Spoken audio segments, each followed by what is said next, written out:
Families heartbroken, students left shaken after a shooting at a college in Oregon. Now we ask if anything can be done to protect our students.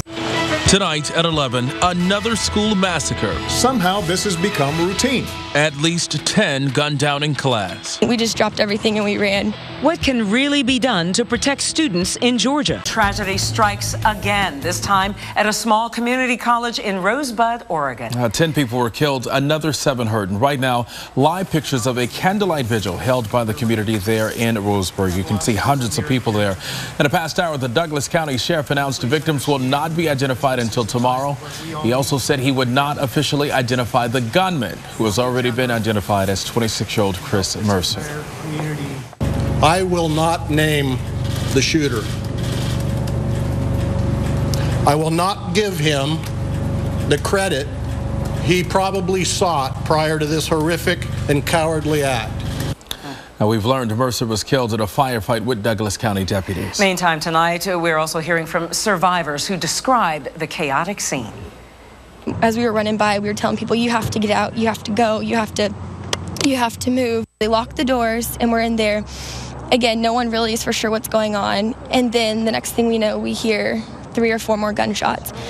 And everybody just looked at each other and we knew something was going on, and they're like, this is real.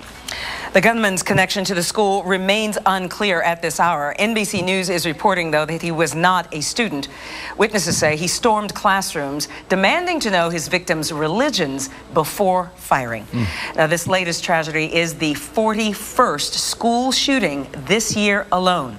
And tonight, President Obama acknowledged it could have happened anywhere to anyone, including to families right here in Georgia. So tonight we ask the question, what can really be done to protect your loved ones? Keith Whitney joins us now with our team coverage. Keith. You know, DeMarco and Brenda, that's a tough question with no answer that has worked so far.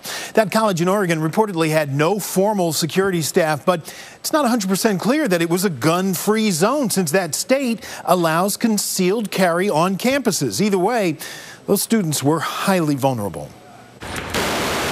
There's no question that police have learned much from the nation's epidemic of mass shootings, except for the most important thing: how to stop them from happening. Somehow this has become routine. The reporting is routine. My response here at this podium ends up being routine. The conversation in the aftermath of it. Police often use FBI training to help them deal with active shooters, and some schools use critical incident teams to try and intervene when a threat emerges.